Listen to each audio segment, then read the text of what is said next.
নমস্কার বন্ধুরা, আমি শুভ। স্কেয়ারি টেলস 2.0 চ্যানেলে তোমাদের সকলকে স্বাগত। আমাদের আজকের এই ভিডিওটি করা শুধুমাত্র ইউটিউবের বর্তমান পরিস্থিতির উপর দাঁড়িয়ে।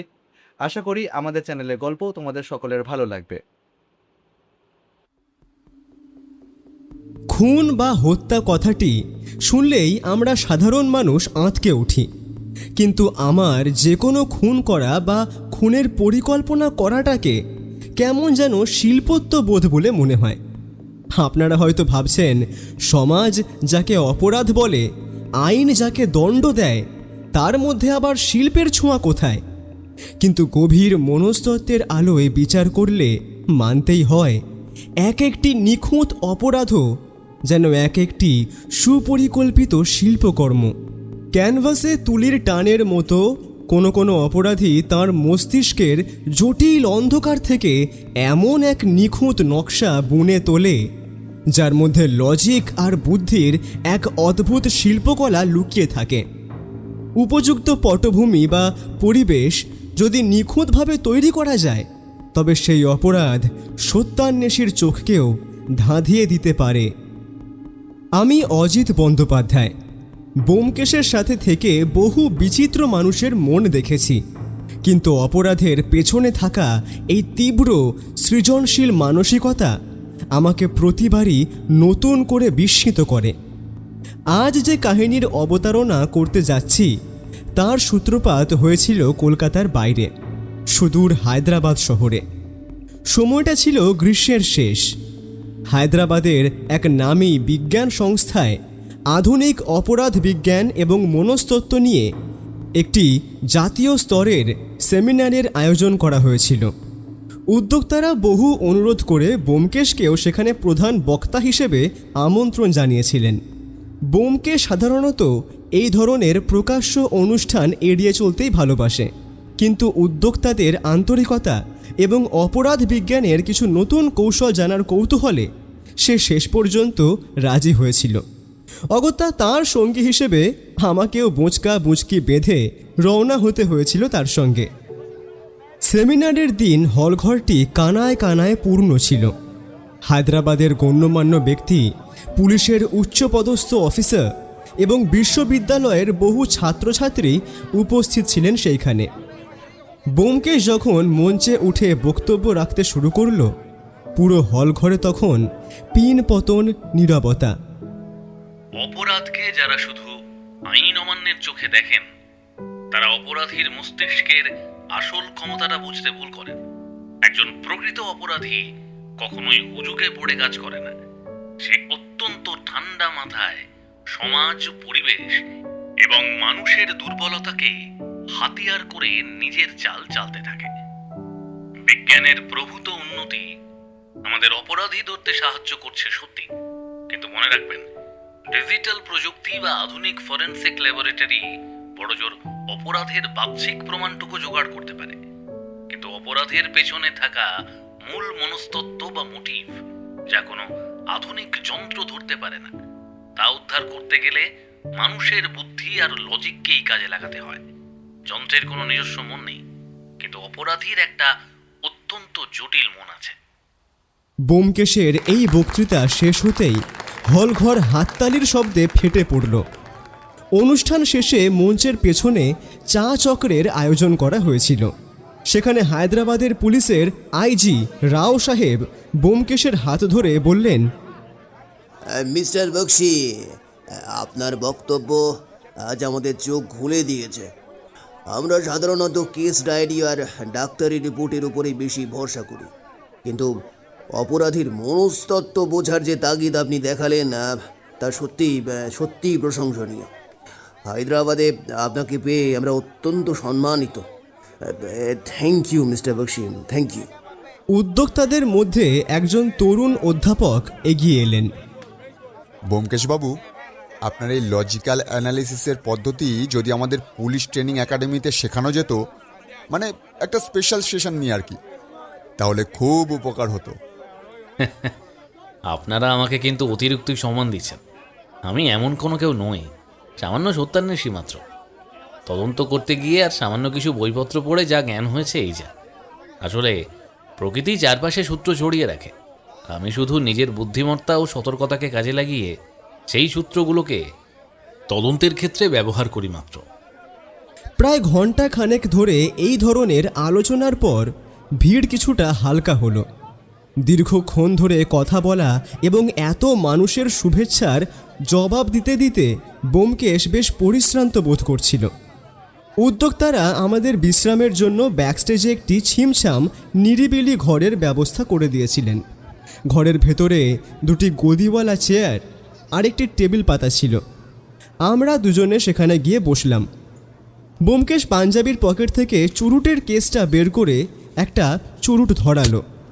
ঘরের সিলিং ফ্যানটা মৃদু আওয়াজ করে ঘুরছিল তখন। বাঁচা গেল। যা ভিড় হয়েছিল ব্যোমকেশ, আমার তো মনে হচ্ছিল আজকে আর স্টেশন চত্বরের বাইরে বেরোতেই পারবো না। তবে যাই বলো, তোমার বক্তৃতাটা কিন্তু আজকে সত্যি জমজমাট হয়েছিল ভাইয়া।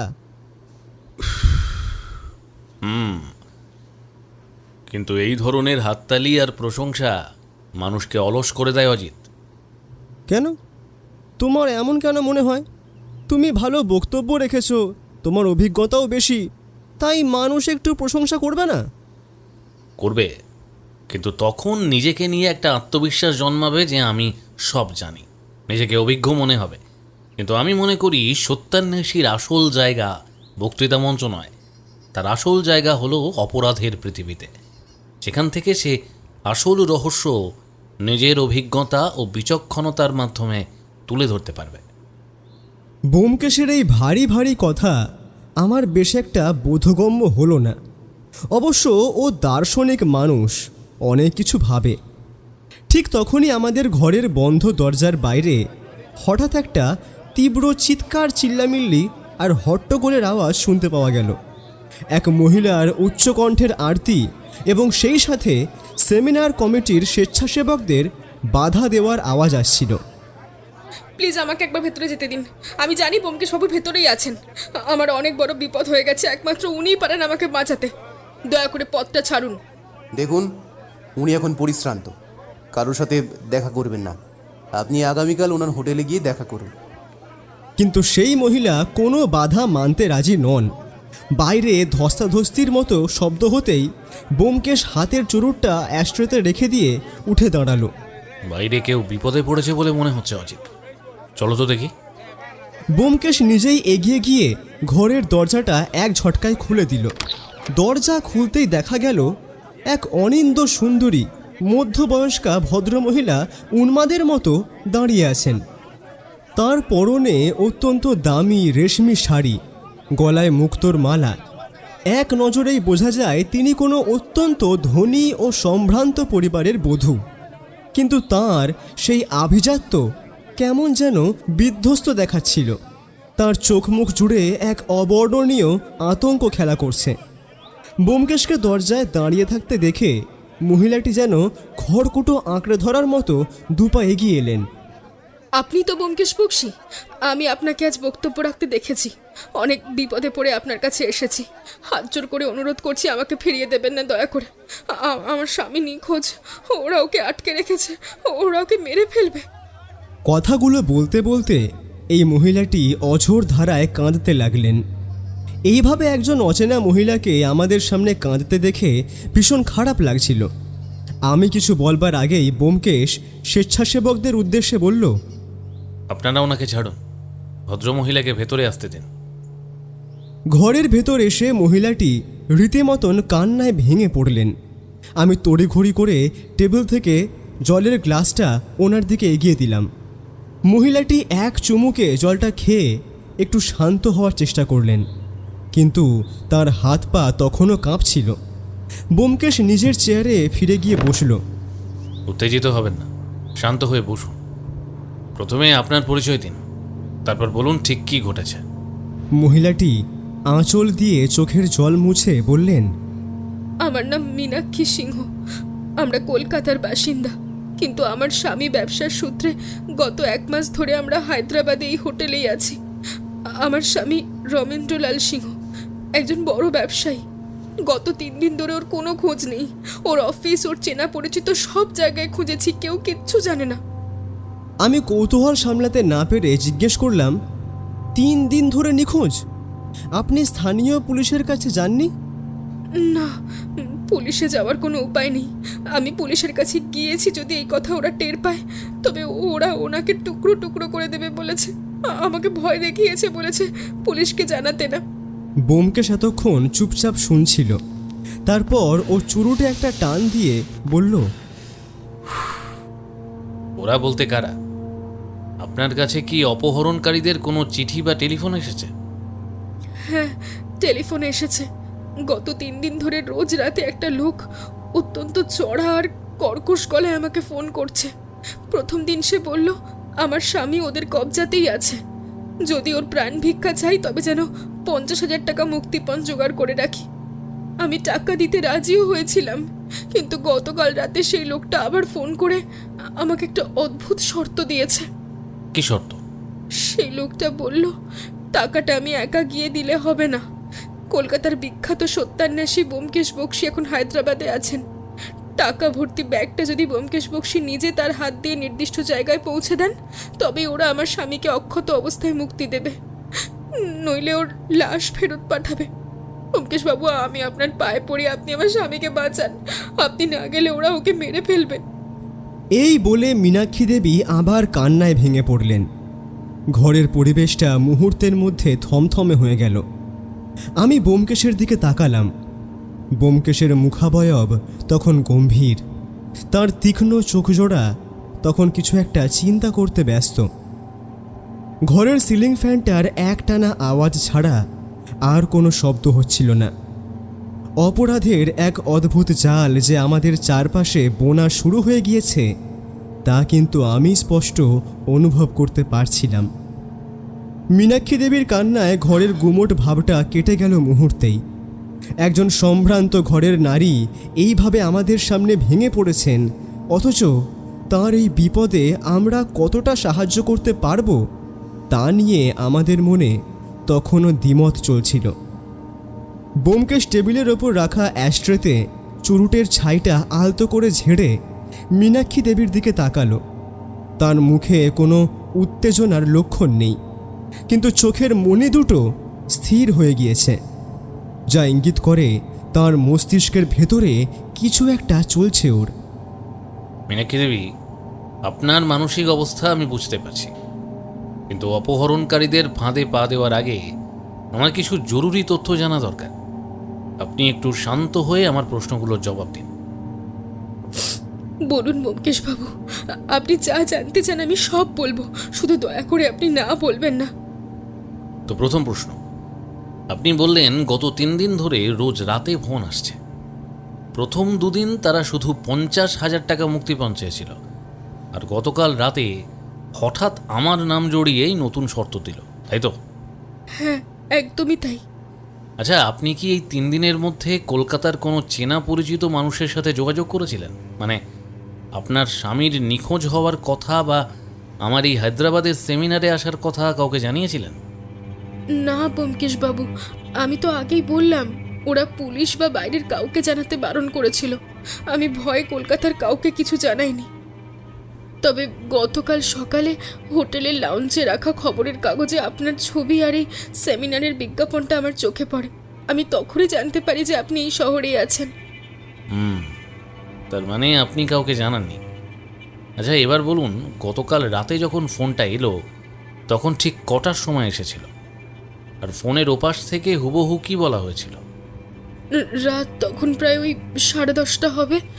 টেলিফোনটা আসতেই আমি ধরফর করে উত্তেজনার বসে টেলিফোনটা ধরি।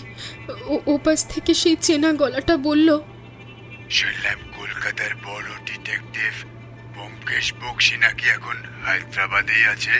হ্যাঁ, তো কাল বিকেলে সেমিনারের বড়োর হাত দিয়ে 50,000 টাকা পাঠিয়ে দিবি চুন কারখানায়। আর হ্যাঁ, ব্যোমকেশ বক্সী যেন টাকাটা নিজেই নিয়ে আসে, তবেই তোর স্বামী ফেরত যাবে। অন্য কেউ এলে লাশ পাবি, লাশ, বুঝলি? ব্যোমকেশ বাবু, ওরাই কোনোভাবে এখানে আপনার আসার কথা জানতে পেরেছে। ব্যোমকেশ মীনাক্ষী দেবীর চোখের দিকে স্থির দৃষ্টিতে তাকিয়ে রইল কয়েক সেকেন্ড। টাকাটার ব্যবস্থা আপনি কিভাবে করলেন? 50,000 টাকা তো চট করে জোগাড় করা সহজ নয়। আমার স্বামীর ব্যবসার একটা বড় অংশ নগদে লেনদেন হয়। ওর হোটেলের লকারে আর জরুরি তহবিলের টাকা মিলিয়ে ওই 30,000-এর মতো ছিল। আর বাকিটা আমি আমার এই গয়নাগুলো বিক্রি আর বন্ধক রেখে আজ সকালেই ব্যবস্থা করেছি। টাকার ব্যাগটা আমার ঘরেই রাখা আছে। আর আপনার স্বামীর নাম কি, আর কিসের ব্যবসা করেন উনি? ব্যোমকেশ প্রশ্নটা করা মাত্রই মীনাক্ষী দেবী কিছুক্ষণ চুপ করে রইলেন। তারপর কাঁপা কাঁপা গলায় বললেন, আমার আমার স্বামীর নাম রমেনলাল সিংহ। ওনার কাপড়ের ব্যবসা। মীনাক্ষী দেবীর কথাটা শোনার পর ব্যোমকেশ আর কোনো প্রশ্ন করল না।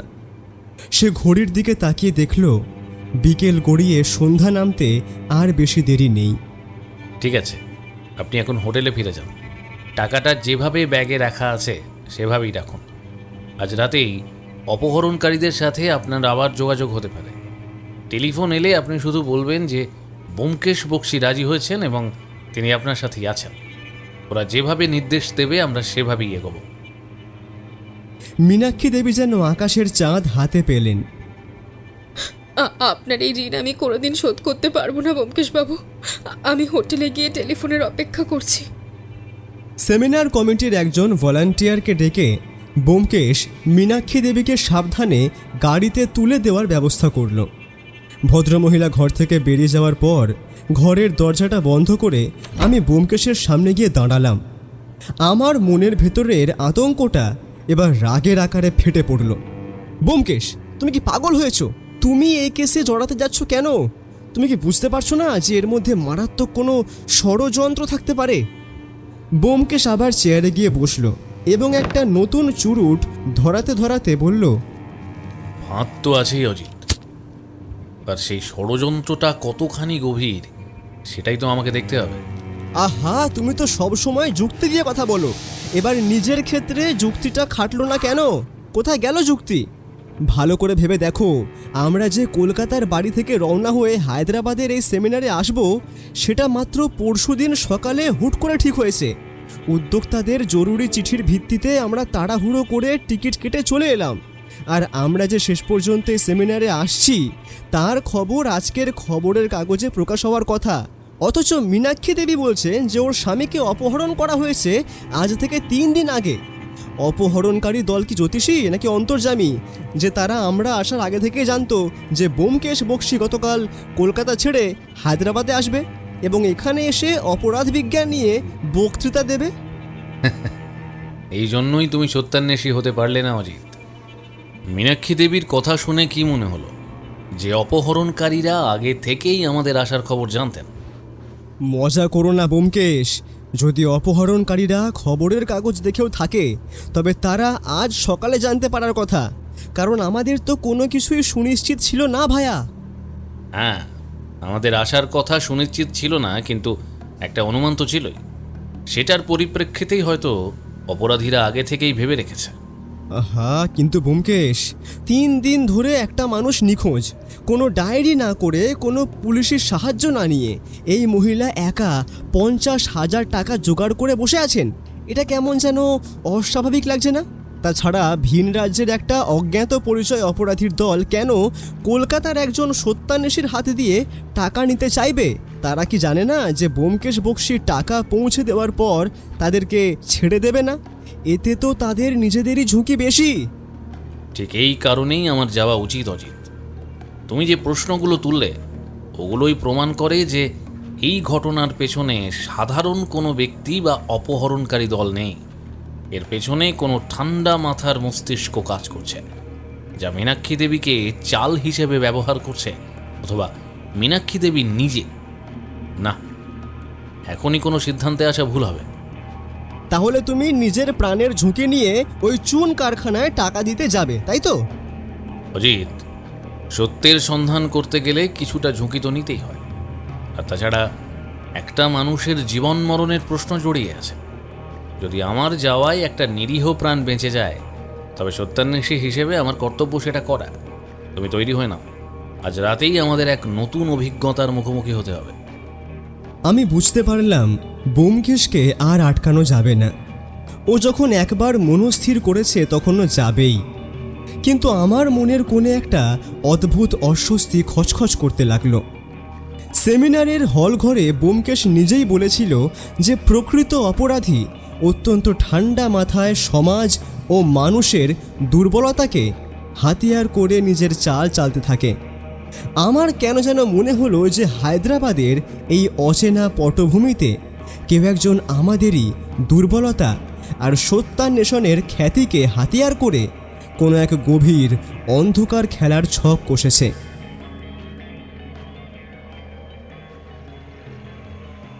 জানলার বাইরে তখন হায়দ্রাবাদ শহরের বুকে সন্ধ্যার অন্ধকার নেমে আসছে। স্ট্রিট লাইটগুলো একে একে জ্বলে উঠছে। আমরা দুজনে চুপচাপ হোটেলের ঘরের দিকে রওনা হওয়ার জন্য প্রস্তুত হতে লাগলাম, কিন্তু মনের ভেতরের ধোঁয়াশাটা কিছুতেই কাটছিল না। হায়দ্রাবাদের রাজপথে তখন গাড়ির হর্নের আওয়াজ থিতু হয়ে এসেছে। সেমিনারের ধকল কাটিয়ে আমি যখন একটা আরামকেদারায় বসে আজ বিকেলের বিচিত্র ঘটনার খেই মেলাবার চেষ্টা করছি, ব্যোমকেশ তখন ঘরের এক কোণে টেবিল ল্যাম্পের আবছা আলোয় ঝুঁকে কি যেন লিখছিল। আমি ওর দিকে তাকিয়ে জিজ্ঞেস করলাম, তুমি যে বললে আজকে রাতে এই চুন কারখানায় যেতে হবে, কিন্তু মীনাক্ষী দেবীর তো এখনও কোনো টেলিফোন আসেনি, তা আমরা কি ওনার হোটেলের দিকে রওনা হব নাকি? না, এখনই নয়। মীনাক্ষী দেবী আমাদের ঠিকানা জানেন। ওদিকের টেলিফোন এলেই উনি আমাদের খবর দেবেন, বা হয়তো নিজেই আসবেন। তবে তার আগে আমাদের নিজেদের একটু গুছিয়ে নেওয়া দরকার। এই বলে ব্যোমকেশকে দেখলাম আবার মাথা ঝুঁকে কি যেন একটা লিখছে। তারপর কাগজটা 4 ভাঁজ করে পাঞ্জাবির ভেতরের পকেটে রেখে দিল। ওর মুখের অবয়ব গম্ভীর, চোখের দৃষ্টিতে এক অদ্ভুত সতর্কতা লক্ষ্য করলাম আমি। কি ব্যোমকেশ, কী লিখছিলে? কাউকে কোনো চিঠিপত্র নাকি? বৌঠানকে চিঠি লেখার কোনো দরকার তো নেই, তার থেকে টেলিফোন করলেই তো হয়। ব্যোমকেশ পকেট থেকে হাতটা বের করে চুরুট ধরালো। দেশলাইয়ের আলোয় ওর আংশিক মুখাবয়ব দেখতে পেলাম। ও মৃদু হেসে কিছু একটা বলতেই যাচ্ছিল, ঠিক তখনই হোটেলের দরজায় টোকা পড়ল মৃদু। আমি দরজা খুলতেই দেখলাম হোটেলের কাজ করে একটি ছেলে দাঁড়িয়ে আছে বাইরে। সে সেলাম ঠুকে বলল, বাবু, নিচে এক ভদ্র মহিলা গাড়ি নিয়ে এসেছে, আপনাদের ডাকছেন। ব্যোমকেশ ঘড়ির দিকে তাকালো। রাত তখন 9:45। ওনাকে বলো আমরা এক্ষুনি আসছি। ছেলেটাকে বিদায় দিয়ে ব্যোমকেশ আমার দিকে তাকালো। চলো অজিত, সময় হয়ে গেছে। তবে যাওয়ার আগে একটা কথা মাথায় রেখো, সেখানে গিয়ে তুমি শুধু নীরব দর্শক। মীনাক্ষী দেবী বা অপহরণকারীদের সামনে এমন কোনো কথা বলবে না যাতে তারা বুঝতে পারে আমরা তাদের ওপর কোনো রকম সন্দেহ করছি। আমরা যে ওদেরকে বিশ্বাস করছি সেটাই ওরা যেন মনে করে। মানে তুমি বলতে চাইছো যে মীনাক্ষী দেবীর উপর তোমার সন্দেহ আছে? আমি প্রশ্নটা জিজ্ঞেস করলেও ব্যোমকেশ কোনো উত্তর দিল না। আলমারি থেকে চাদরটা বের করে গায়ে জড়িয়ে নিয়ে ঘর থেকে বেরিয়ে পড়ল। ঘরের দরজা বন্ধ করে যখন আমরা নিচে নেমে এলাম, দেখলাম মীনাক্ষী দেবী তার দামি ফিয়াট গাড়ির পেছনের সিটে বসে রয়েছেন। ওনার কোলে একটা মাঝারি সাইজের চামড়ার ব্যাগ। বোঝাই যাচ্ছে যে ওটার ভেতরেই সেই 50,000 টাকা রাখা রয়েছে। ওনার মুখটা গাড়ির ভেতরের আবছা আলোয় আরও ফ্যাকাশে দেখাচ্ছিল। ব্যোমকেশ এবং আমি গাড়ির সামনের সিটে ড্রাইভারের পাশে বসলাম। ব্যোমকেশবাবু, ঠিক 8:30টায় সেই লোকটা ফোন করেছিল। সে বলল হায়দ্রাবাদ স্টেশনের ওপার দিয়ে যে পুরনো রাস্তাটা কুকাটপল্লির দিকে গেছে, সেই রাস্তায় একটা পরিত্যক্ত চুন কারখানা আছে। সেখানে ঠিক 9:30টার মধ্যে টাকাটা নিয়ে পৌঁছতে হবে। আর আর আর বলল ব্যোমকেশবাবু যদি সাথে না থাকেন তবে নাকি আমিও ফিরে আসতে পারবো না। আর ব্যোমকেশ ঘাড় ঘুরিয়ে মীনাক্ষী দেবীর দিকে তাকালো। মীনাক্ষী দেবী, ফোনে যখন লোকটা কথা বলছিল তখন কি ব্যাকগ্রাউন্ডে কোনো বিশেষ আওয়াজ শুনতে পেয়েছিলেন? মানে কোনো ট্রেনের হুইসেল বা কারখানার ভোঁ অথবা কোনো অন্য মানুষের গলার শব্দ? আওয়াজ? না ব্যোমকেশবাবু, আমি তো ভয়ে এতটাই অস্থির হয়েছিলাম যে ওসব খেয়ালই করিনি। তবে লোকটার গলার আওয়াজটা খুব ভারী আর অদ্ভুত ছিল, যেন মুখটা কাপড়ে চাপা ছিল। ব্যোমকেশ আর কোনো কথা বাড়ালো না। ও ড্রাইভারকে গাড়ি স্টার্ট করতে বলল।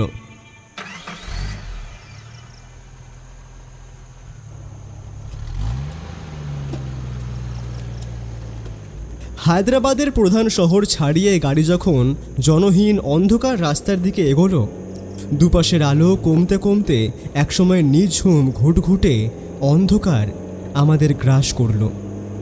রাস্তার দুই ধারে বড় বড় বাবলা আর তেঁতুল গাছের সারি অন্ধকারের এই গভীরতা যেন আরও বাড়িয়ে দিচ্ছিল। আমি লক্ষ্য করলাম ব্যোমকেশ অত্যন্ত সতর্কভাবে জানলা দিয়ে বাইরের রাস্তাটা দেখছে। কিছুক্ষণ যাওয়ার পর ও হঠাৎ ড্রাইভারকে বলল, একটু গাড়িটা দাঁড় করাও তো বাবু। কি হলো ব্যোমকেশ বাবু, গাড়ি থামাচ্ছেন কেন? অযথার সময় নষ্ট করাটা কিন্তু ঠিক হবে না, আমাদের সময় চলে যাচ্ছে। ব্যোমকেশ গাড়ি থেকে নেমে রাস্তার একপাশে দাঁড়িয়ে চারপাশটা দেখল। তারপর পকেট থেকে একটা দেশলাই বের করে ঠোঁটে গুঁজে রাখা চুরুটটা ধরালো।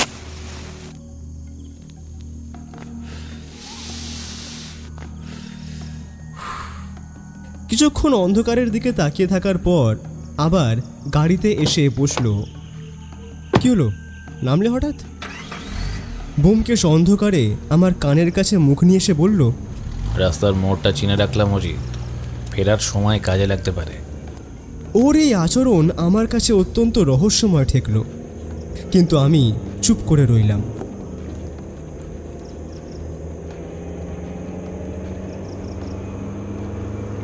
ঠিক 9:15 গাড়িটা একটা মস্ত বড় ভাঙা গেটের সামনে এসে দাঁড়ালো। চারিদিক শ্মশানের মতো নিস্তব্ধ। ঝিঝি পোকার একটানা ডাক ছাড়া আর কোনো শব্দ নেই। টর্চের আলো ফেলতে দেখা গেল একটা জরাজীর্ণ সাইনবোর্ড, যাতে আবছা অক্ষরে লেখা হায়দ্রাবাদ লাইম ইন্ডাস্ট্রিজ। ভেতরে কতগুলো ভাঙা ঘর আর চুন তৈরির বড় বড় চুল্লি অন্ধকারের মধ্যে নিশ্চুপ হয়ে দাঁড়িয়ে রয়েছে। ড্রাইভার ভয়ে গাড়ি থেকে নামতে চাইল না। টাকার ব্যাগটা আমার কাছে দিন, আপনি আর অজিত গাড়ির ভেতরেই থাকুন। কিন্তু মীনাক্ষী দেবী গাড়ি থেকে নেমে এলেন। না ব্যোমকেশ বাবু, আমি তো আপনাকে একা যেতে দিতে পারি না, আর তাছাড়া ওরা আমার স্বামীকে ওখানে আটকে রেখেছে। আমি কি করে শান্ত হয়ে গাড়িতে বসে থাকি বলুন তো? তবে সত্যি কথা বলতে আমিও ব্যোমকেশকে একা যেতে দিতাম না। তবে মীনাক্ষী দেবীর কথা শুনে ব্যোমকেশ আর আপত্তি করল না। ও টাকার ব্যাগটা নিজের হাতে নিল। আমি গাড়ি থেকে নেমে ওর পাশে দাঁড়ালাম। ব্যোমকেশের এক হাতে টর্চ আর অন্য হাতে 50,000 টাকার ব্যাগ। আমরা তিনজনে ভাঙা গেট পেরিয়ে ভেতরটায় ঢুকলাম। কারখানার চত্বরটা ভাঙা ইট, পাথর আর শুকনো পাতায় ভরে ছিল। আমাদের পায়ের শব্দে চারপাশের নিস্তব্ধতা যেন আরও ভয়ানক হয়ে উঠেছিল। কিছুটা এগোতেই কারখানার ভেতরের একটা বড় ঘরের জানলা থেকে হালকা আলোর রেখা দেখা গেল, লণ্ঠনের আলো। আমরা সেই ঘরের দরজার সামনে গিয়ে দাঁড়ালাম। ঘরের ভেতরে একটা ভাঙা কাঠের চেয়ারে একজন মানুষ বসে রয়েছেন। ওনার হাত পা দড়ি দিয়ে শক্ত করে চেয়ারের সাথে বাঁধা, মুখে একটা চাদরের টুকরো গোঁজা। ওনার পরনে একটা ধুলোবালি মাখা কোট। ওনার পাশেই সেই লণ্ঠনটা রাখা আছে, যার আলোয় ওনার বিধ্বস্ত চেহারাটা স্পষ্ট বোঝা যাচ্ছিল। ওগো, এ তোমার কি অবস্থা?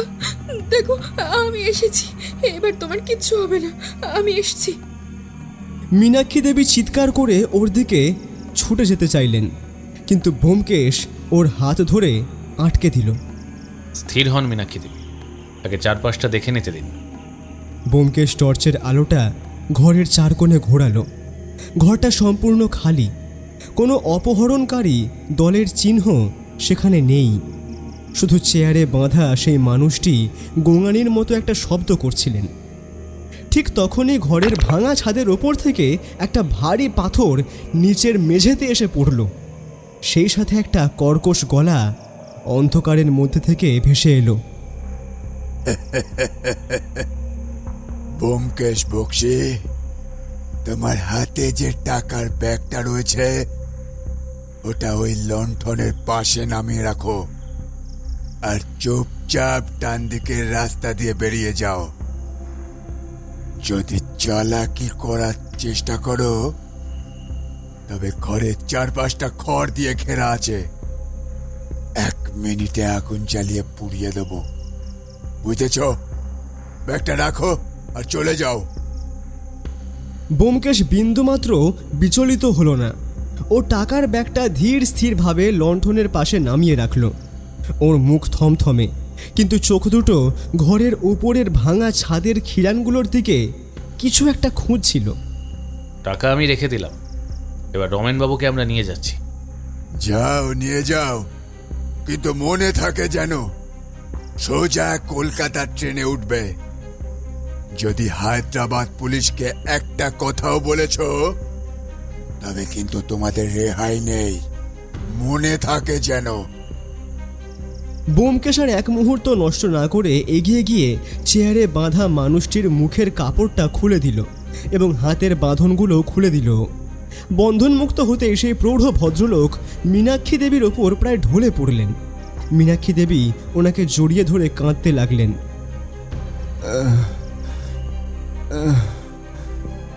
মীনাক্ষী, মীনাক্ষী, তুমি এসেছো?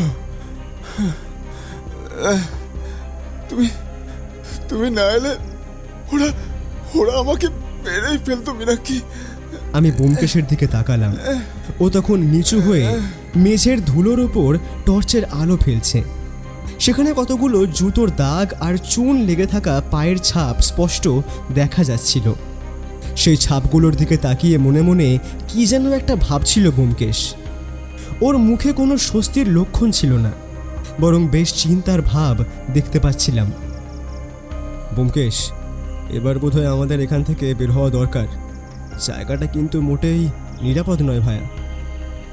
ব্যোমকেশ উঠে দাঁড়িয়ে সেই প্রৌঢ় ভদ্রলোককে খুব ভালোভাবে টর্চের আলোতে পর্যবেক্ষণ করে নিয়ে আনমনেই বলে উঠল, হ্যাঁ অজিত, চলো, আমাদের কাজ শেষ। রমেনবাবুকে সাবধানে গাড়িতে তোলো। আমরা যখন সেই চুন কারখানা থেকে বেরিয়ে গাড়ির দিকে আসছিলাম তখন আমার মনে কেমন যেন একটা খটকা লাগছিল। এই কেসটা বড্ড সহজে মিটে গেল। আজ পর্যন্ত এমন তো ঘটেনি যে যেখানে ব্যোমকেশ বক্সি গিয়েছে সেখানে এত সহজে কোনো রহস্য উন্মোচন হয়েছে। কিন্তু ব্যোমকেশের সেই থমথমে নীরবতা আমাকে বারবার মনে করিয়ে দিচ্ছিল যে রহস্যের আসল খেলাটা হয়তো এখান থেকেই শুরু হতে চলেছে। পরিত্যক্ত চুন কারখানা থেকে উদ্ধার করার পর মীনাক্ষী দেবীর স্বামী রমেন লাল সিংহকে হায়দ্রাবাদের একটি নামী বেসরকারি হাসপাতালে ভর্তি করা হয়। অপহরণকারীদের মারধরের কারণে হোক বা মানসিক আতঙ্কেই হোক, ভদ্রলোক প্রায় বাকরুদ্ধ অবস্থা। কেবিনের বিছানায় শুয়ে তিনি কেবল শূন্য দৃষ্টিতে সিলিংয়ের দিকে তাকিয়ে থাকেন। কেউ কিছু জিজ্ঞেস করলে ভয়ার্ত চোখে মীনাক্ষী দেবীর দিকে তাকান শুধু। পরদিন সকালে ব্যোমকেশ আর আমি হাসপাতালে গেলাম রমেনবাবুর শারীরিক অবস্থার খোঁজ নিতে। যদিও আমাদের সেই দিনই ফিরে আসবার কথা ছিল, কিন্তু মীনাক্ষী দেবীকে একা ওইভাবে ফেলে রেখে আসতে ব্যোমকেশ চাইল না। কেবিনের বাইরে করিডোরে ডাক্তারবাবুর সঙ্গে আমাদের দেখা হলো। ডাক্তারবাবু, রমেনবাবুর চোট কতটা গুরুতর? উনি কি কথা বলার মতো অবস্থায় আছেন? শারীরিক চোট বলতে কিছু কালশিটে দাগ আছে বক্সিবাবু, তবে ওনার মানসিক ট্রমাটা খুব বেশি। উনি কাউকে বিশ্বাস করতে পারছেন না, এমনকি কোনো প্রশ্ন করলে অদ্ভুত আচরণ করছেন। ওনার স্ত্রী মীনাক্ষী দেবী অবশ্য সারাক্ষণ ওনার পাশেই আছেন, উনি ওনার স্বামীর দেখাশোনাটা করছেন। ব্যোমকেশ মাথা নাড়ল। আমরা যখন কেবিনের ভেতর ঢুকলাম দেখলাম মীনাক্ষী দেবী রমেনবাবুর মাথায় হাত বুলিয়ে দিচ্ছেন। আমাদেরকে দেখে তিনি উঠে দাঁড়ালেন। ওনার মুখের ক্লান্তি স্পষ্ট, কিন্তু চোখের কোণে একটা অস্থিরতা লক্ষ্য করলাম আমি। ব্যোমকেশ বিছানার পাশে গিয়ে দাঁড়ালো। রমেনবাবুর চোখের দিকে তাকিয়ে ও অত্যন্ত শান্ত গলায় বলল, রমেনবাবু এখন কেমন বোধ করছেন? চুন কারখানায় যারা আপনাকে আটকে রেখেছিল তাদের কারো মুখ কি আপনি দেখতে পেয়েছিলেন, বা তাদের কথাবার্তা শুনে কোনো বিশেষ অঞ্চলের টান বুঝতে পেরেছিলেন, বা কতজন ছিলেন ওরা, কিছু কি মনে পড়ছে? ব্যোমকেশের প্রশ্নটা শেষ হতে না হতেই রমেনবাবু চাদরটা গায়ের ওপর টেনে নিয়ে দেওয়ালের দিকে মুখ ফিরিয়ে নিলেন। ওনার শরীরটা যেন এক অজ্ঞাত আশঙ্কায় কাঁপতে লাগলো। মীনাক্ষী দেবী তড়িঘড়ি আমাদের আর ওনার স্বামীর মাঝখানে গিয়ে দাঁড়ালেন। ব্যোমকেশবাবু, দয়া করে ওকে আর এখন কোনো প্রশ্ন করবেন না। ডাক্তার বলেছেন ওর মস্তিষ্কে প্রচণ্ড চাপ পড়ছে। এই অবস্থায় পুরনো কথা মনে করালে ওর বড় ক্ষতি হয়ে যেতে পারে। ব্যোমকেশ মীনাক্ষী দেবীর এই আকস্মিক বাধায় বিন্দুমাত্র বিরক্ত হলো না। নিশ্চয়ই, ওনার সুস্থতাই আগে। তবে এই কেসটার একটা কিনারা তো করতেই হবে। ব্যোমকেশবাবু, আমার এই শহরে আর এক মুহূর্ত থাকতে ইচ্ছা করছে না। এখানে থাকলে আমার স্বামীর আতঙ্ক আরও বাড়বে। আমি আজ রাতে ট্রেনে ওনাকে নিয়ে কলকাতায় ফিরে যেতে চাই, কিন্তু কথাটা বলেই ভদ্রমহিলা খানিকটা ইতস্তত করলেন। কিন্তু কি? কিন্তু আমার মনে হচ্ছে ওই অপরাধীরা এখনও আমাদের ওপর নজর রাখছে। রাস্তায় যদি ওরা আবার আমাদের ওপর আক্রমণ করে। ব্যোমকেশবাবু, আপনার কাছে আমার একটা শেষ অনুরোধ। আপনারা তো কলকাতায় ফিরবেনই, দয়া করে যদি আমাদের সাথে একই ট্রেনে যান।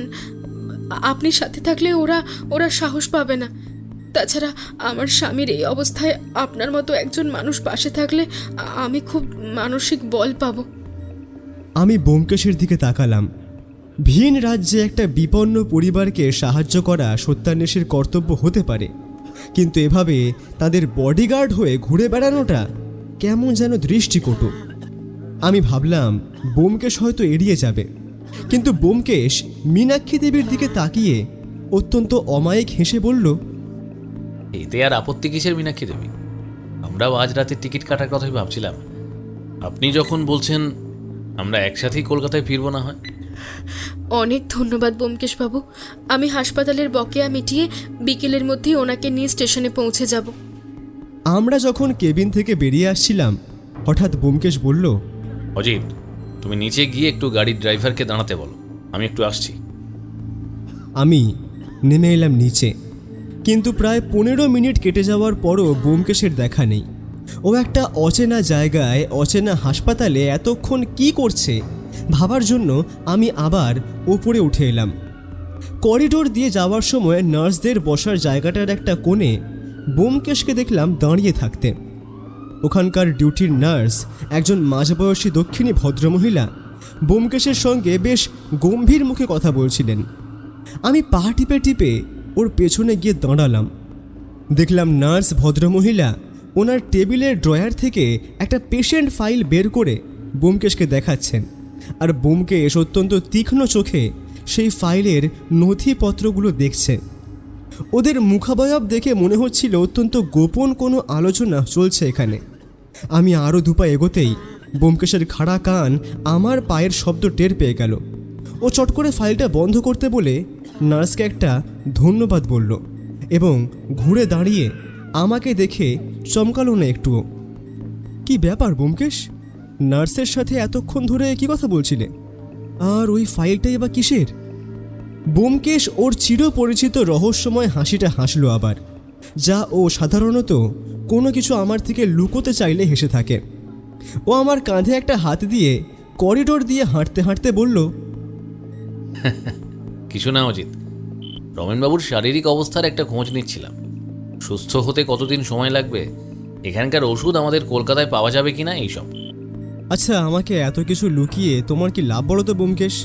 আমি স্পষ্ট দেখলাম যে নার্স তোমাকে আলাদা করে একটা ফাইল দেখালেন, আর তোমাদের দুজনেরই মুখের ভাবভঙ্গি দেখেই মনে হচ্ছিল যে কিছু একটা গন্ডগোল আছে।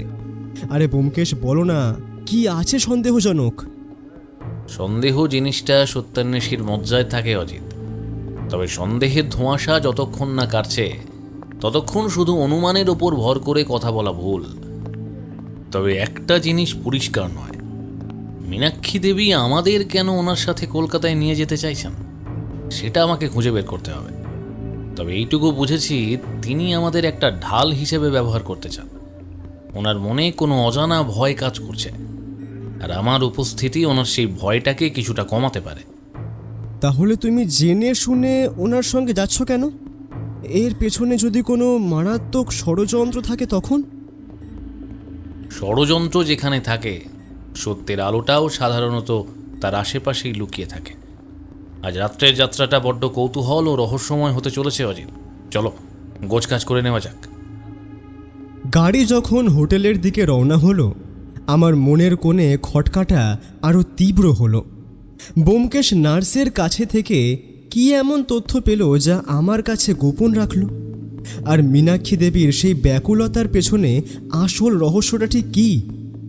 এক অদৃশ্য সন্দেহের জাল যে আমাদের চারপাশে আরও শক্ত করে বোনা হচ্ছে, তা আমি স্পষ্ট অনুভব করতে পারছিলাম।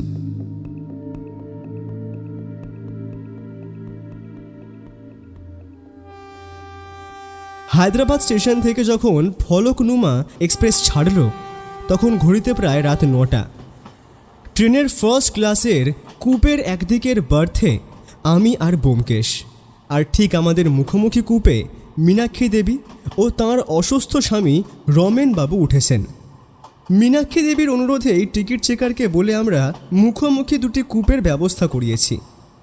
রমেনবাবু জানলার ধারের বার্থে শুয়ে রয়েছেন, ওনার চোখজোড়া বন্ধ, আর মীনাক্ষী দেবী ওনার সেই চামড়ার ব্যাগটি শক্ত করে বুকে চেপে ধরে জবুথবু হয়ে বসে আছেন। ব্যোমকেশ চাদরটা গায়ে জড়িয়ে আরাম করে বসল। ও জানলা দিয়ে বাইরের অন্ধকারের দিকে তাকিয়ে সিগারেটটা বের করল। আমি আর নিজের মনের প্রশ্ন চেপে রাখতে না পেরে নিচু গলায় বললাম, ব্যোমকেশ, তোমার কি মনে হচ্ছে না যে আমরা কোনো বড় ষড়যন্ত্রের জালে জড়িয়ে পড়ছি? কিসের ষড়যন্ত্র অনুমান করছো তুমি? সব কিছু তো বেশ শান্ত। শান্ত? আরে তুমি কি ওই মীনাক্ষী দেবীর দিকে তাকিয়েছো একবার? সেই চুন কারখানা থেকে উদ্ধার হওয়ার পর থেকে ভদ্রমহিলা ওই চামড়ার ব্যাগটা একবারের জন্য হাতছাড়া করেননি। এমনকি ওনার স্বামী যখন ওয়াশরুমে যাচ্ছিলেন তখনও তিনি ওই ব্যাগটা কোলে নিয়ে বসেছিলেন।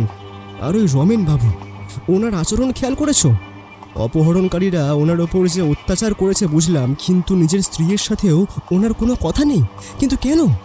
মীনাক্ষী দেবী যখন ওনার কপালে হাত দিচ্ছিলেন, ওনার শরীরটা কেমন কেঁপে কেঁপে উঠছিল, দেখেছো? তুমি বলো, এসব কি স্বাভাবিক? এইরকম আচরণ গভীর ভয়ের লক্ষণ হতে পারে অজিত। মানসিকভাবে আক্রান্ত হলে রোগী অনেক সময় এমন করে।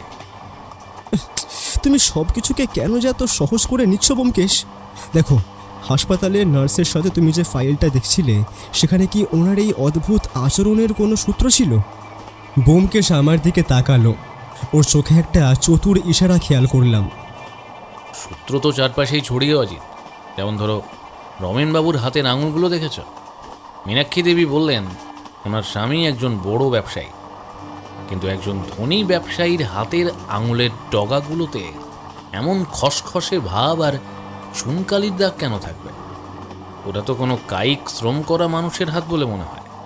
বলছো কি? চুনকালির দাগ? ওটা তো ওই পরিত্যক্ত চুন কারখানায় বন্দি থাকার জন্য হতে পারে। হতে পারে, আবার নাও হতে পারে।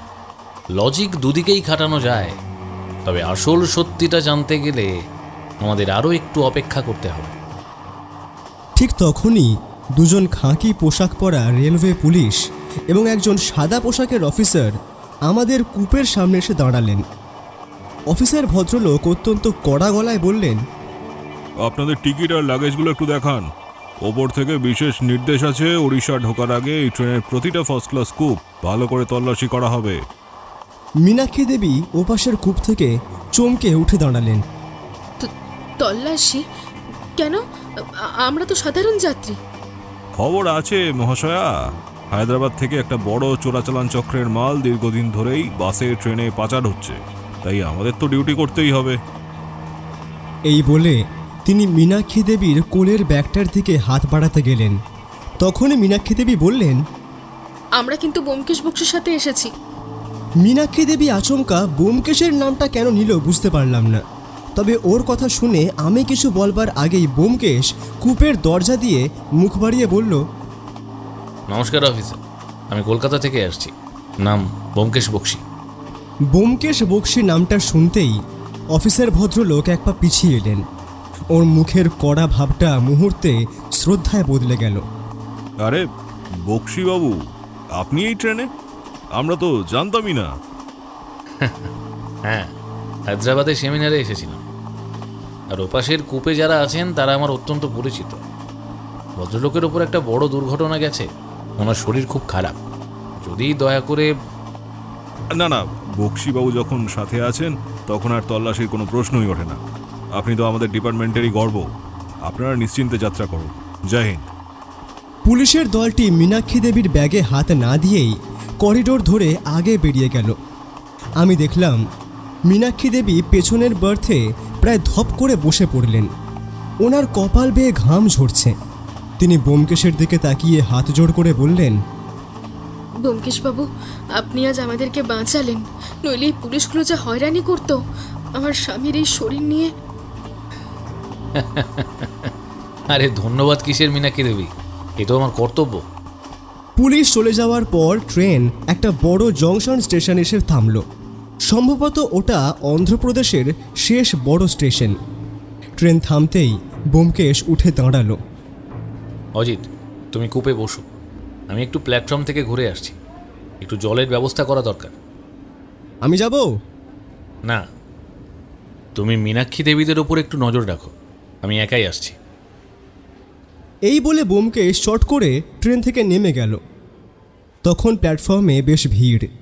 আমি জানলা দিয়ে গলা বাড়িয়ে দেখলাম ব্যোমকেশ জলের দোকানের দিকে না গিয়ে হনহন করে হেঁটে সোজা স্টেশন মাস্টারের ঘরের দিকে ঢুকে গেল। আমার মনে আরও খটকা লাগলো। ও হঠাৎ স্টেশন মাস্টারের ঘরে গেল কেন? জানলা দিয়ে উকি ঝুঁকি মেরেও ভেতরের কিছু দেখা যাচ্ছিল না। প্রায় 10 মিনিট পর ব্যোমকেশ যখন বেরিয়ে এলো, ওর মুখে একটা চাপা উত্তেজনা। ও কূপে ফিরে আসতেই আমি চেপে ধরলাম। ব্যোমকেশ, আরে সত্যি করে বলো তো আমাকে, তুমি হঠাৎ স্টেশন মাস্টারের ঘরে কি করছিলে? দেখো, মিথ্যে বলবে না, আমি তোমাকে দেখেছি ঢুকতে, নিজের চোখে দেখেছি। তাহলে অজিতবাবু, আপনার কাছে আমি ধরা পড়ে গেলাম? ব্যোমকেশ, মজা করো না, সত্যি করে বলো তো কি হয়েছে। আসলে একটা জরুরি টেলিফোন করা ছিল অজিত, তাই গিয়েছিলাম। টেলিফোন? কাকে? এই সময়ে স্টেশন থেকে নেমে তুমি কাকে ফোন করলে? কলকাতায় আমাদের পরিচিত ডেপুটি কমিশনার দেবকুমার বাবুকে। ওনার ল্যান্ডলাইনে একটা বিশেষ বার্তা দেওয়ার ছিল। দেবকুমার বাবুকে? কিন্তু কেন? এই কেসের সাথে কলকাতার পুলিশের কি সম্পর্ক? সম্পর্কটা খুব গভীর অজিত। আমি দেবকুমার বাবুকে বললাম আমরা আগামীকাল বিকেলে হাওড়া স্টেশনে পৌঁছাচ্ছি। উনি যেন কয়েকজন সাদা পোশাকের পুলিশ নিয়ে স্টেশনের বাইরে তৈরি থাকেন। আর কি? আর ওনার ডিপার্টমেন্টের পুরনো রেকর্ড ঘেঁটে একটা বিশেষ ফাইল রেডি রাখতে বললাম। ব্যাস, এর বেশি আর কিছু জানতে চাও না। বাকিটা কাল হাওড়া স্টেশনে নেমে নিজের চোখেই দেখতে পাবে। ব্যোমকেশ আর কোনো কথা বলল না। ও লাইটটা নিভিয়ে দিয়ে শুয়ে পড়ল। কিন্তু অন্ধকারের মধ্যে ট্রেনের চাকার একটানা আওয়াজ ছাপিয়ে আমার মাথায় কেবল ঘুরপাক খেতে লাগলো। হাওড়া স্টেশনে কি এমন ঘটতে চলেছে যার জন্য ব্যোমকেশকে গোপনে কলকাতার পুলিশকে খবর দিতে হলো? আর মীনাক্ষী দেবীর ওই ব্যাগের ভেতরের আসল রহস্যটাই বা কী? ধোঁয়াশাটা যেন ট্রেনের গতির সাথে সাথেই তীব্র বেগে কলকাতার দিকে ছুটে চলছিল। ফলকনুমা এক্সপ্রেস যখন খড়গপুর স্টেশন ছেড়ে সাঁতরাগাছির দিকে এগোতে শুরু করলো, ট্রেনের গতিবেগ তখন অনেকটাই কমে এসেছে। ট্রেনের চাকার একটানা ক্লান্তিহীন আওয়াজ যেন আমাদের মনে করিয়ে দিচ্ছিল যে আমরা দীর্ঘ যাত্রা শেষ করে অবশেষে নিজেদের চেনা বাংলায় এসে পৌঁছেছি। বিকেলের ম্লান আলো এসে পড়েছিল ট্রেনের করিডোরে। ব্যোমকেশ জানলা দিয়ে বাইরের চেনা মাঠ ঘাট দেখতে দেখতে বলল, কলকাতা এসে গেল অজিত, এবার কুয়াশা কাটার পালা। জানি না তুমি কিসের কুয়াশার কথা বলছো, তবে ধোঁয়াশা কাটবে নাকি আরও ঘনীভূত হবে তা তো হাওড়া স্টেশনে নামলেই বোঝা যাবে। ব্যোমকেশ কোনো উত্তর না দিয়ে রহস্যময়ভাবে হাসল। ঠিক বিকেল 5টায় ট্রেনটা 1 নম্বর প্ল্যাটফর্মে থেমে গেল। হাওড়া স্টেশনের চেনা কোলাহল, কুলিদের চিৎকার আর ট্রেনের ইঞ্জিনের বাষ্প ছাড়ার শব্দে চারপাশটা গমগম করে উঠল। আমরা 4 জনের ট্রেন থেকে নিচে নেমে এলাম। মীনাক্ষী দেবী ওনার সেই চামড়ার ব্যাগটি শক্ত করে ধরে আমাদের সাথেই হাঁটছিলেন। লক্ষ্য করলাম পুরো প্ল্যাটফর্ম জুড়ে প্রচুর পুলিশের আনাগোনা। প্রত্যেকটা যাত্রীদের ব্যাগ রীতিমতন পুলিশরা পর্যবেক্ষণ করে তবেই ছাড়ছেন। বুঝতে পারলাম ওই ট্রেনের মধ্যে তখন যে পুলিশেরা বড় কথাগুলো বলেছিল হয়তো তারই তদন্ত চলছে। আমরা এগিয়ে যেতেই বেশ কয়েকজন পুলিশ অফিসার আমাদের ব্যাগপত্রগুলো পর্যবেক্ষণ করতে নিল। ঠিক তখনই একজন পুলিশ অফিসার ব্যোমকেশকে চিনতে পেরে বলল, ব্যোমকেশবাবু, এদিক দিয়ে আসুন, ওদিক দিয়ে গেলে আপনার দেরি হবে। আসলে কিছু পাচার চক্রের খবর আমাদের কাছে আছে, সেই জন্য ব্যাগপত্র আমরা পরীক্ষা করেই ছাড়ছি। কিন্তু নিয়ম তো সবার জন্য এক হওয়া দরকার অফিসার। আমিও তো আর 5টা সাধারণ মানুষের মতোই। ব্যোমকেশ কথাটা বলতেই অপর প্রান্তের পুলিশ অফিসার খানিকটা একগাল হাসি নিয়ে বললেন, কি যে বলেন ব্যোমকেশবাবু, অপরাধ জগৎটাকে দূষণমুক্ত করার পিছনে আপনার যে কতটা অবদান তাতে আমরাও ভালো করে জানি। অন্তত আপনাকে আমরা বিশ্বাস করতে পারি না। আপনি আসুন এদিক দিয়ে। সেই পুলিশ অফিসার কথাটা বলতে ব্যোমকেশ আর আমি আমাদের ব্যাগপত্র সেই ভিড়ের পাশ দিয়ে বেরিয়ে গেলাম। আমাদের সাথে মীনাক্ষী দেবী এবং রমেনবাবুও তাদের ব্যাগপত্র নিয়ে পিছু পিছু এলো। বুঝতে পারলাম ব্যোমকেশ বক্সির পুলিশ দপ্তরে কতটা নাম ডাক।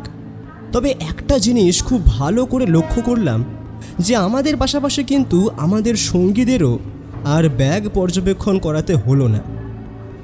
আমরা যখন স্টেশনের বড় লাল রঙের গোল ঘুড়িটার নিচে এসে দাঁড়ালাম, মীনাক্ষী দেবী ব্যোমকেশের দিকে তাকিয়ে হাত জোড় করে বললেন, ব্যোমকেশবাবু, আপনাকে আর কষ্ট দেব না। আমার গাড়ি বাইরে পার্কিংয়ে অপেক্ষা করছে, ড্রাইভার আমাদের নিয়ে যাবে। আপনি আর অজিতবাবু যদি আমাদের গাড়িতেই ওঠেন তবে খুব খুশি হব। আপনার গাড়ি যখন আছে তখন আর আমাদের ট্যাক্সি খোঁজার দরকার কি? চলুন একসাথেই যাওয়া যাক। আমরা স্টেশনের মূল গেট পেরিয়ে বাইরের জনাকীর্ণ রাজপথে এসে দাঁড়ালাম। চারপাশটা তখন অফিস ফেরত মানুষের ভিড়ে ঠিক ঠিক করছে। বাসের হর্ন, ট্রামের আওয়াজ আর মানুষের হুটোপুটিতে এক চেনা বিশৃঙ্খলা চারিদিকে।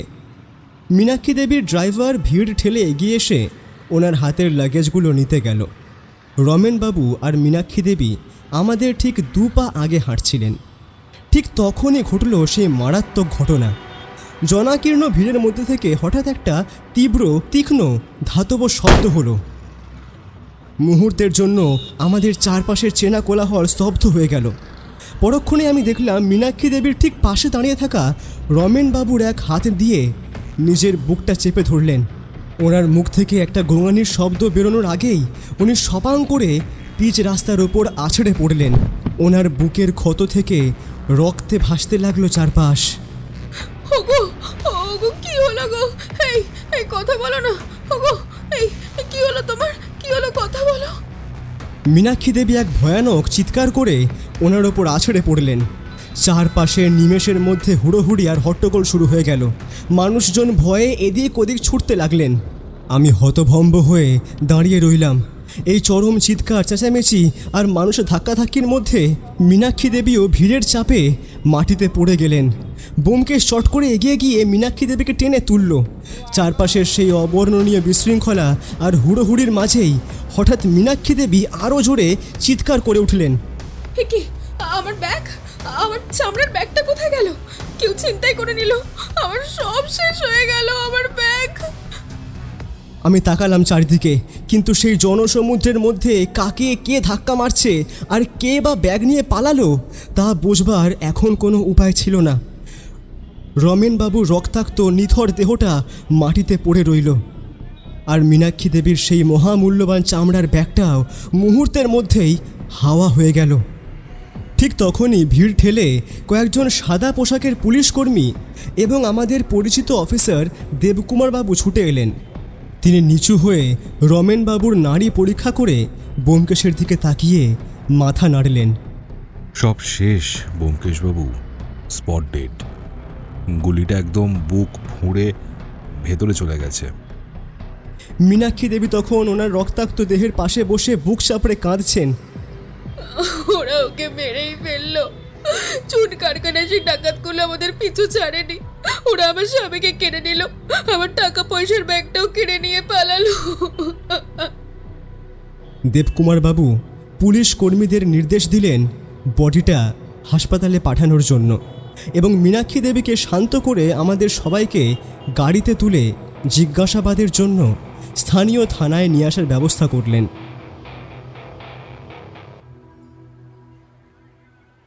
ঘণ্টাখানেক পর তখন আমরা থানার একটা বড় ঘরে বসে রয়েছি। মীনাক্ষী দেবীকে পাশের একটা ঘরে বসিয়ে বয়ান লেখা হচ্ছিল।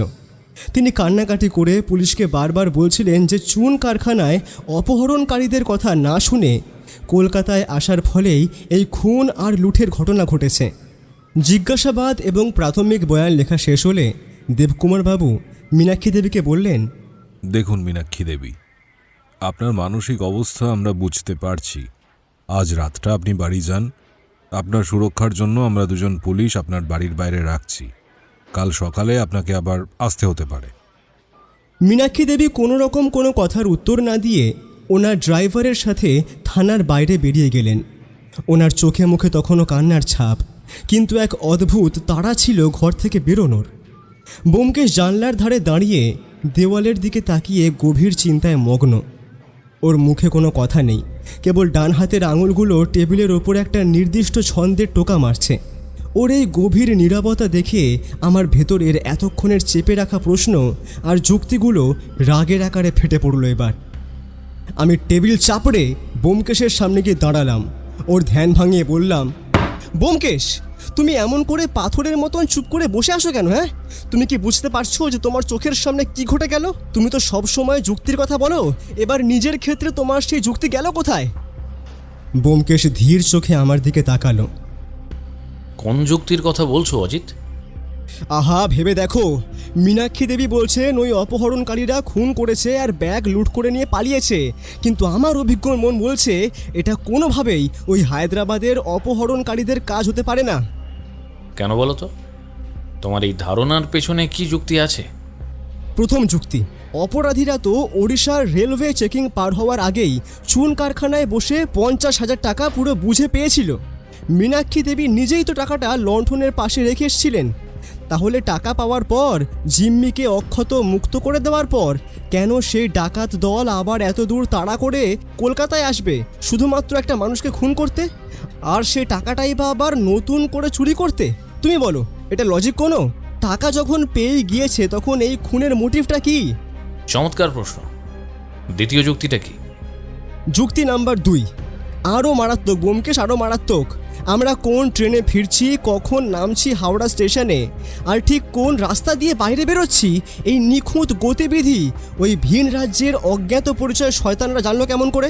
ট্রেনের সেই ফার্স্ট ক্লাস কুপের খবর তো কেবল আমরা দুজনে আর মীনাক্ষী দেবী ছাড়া আর কেউ জানতো না।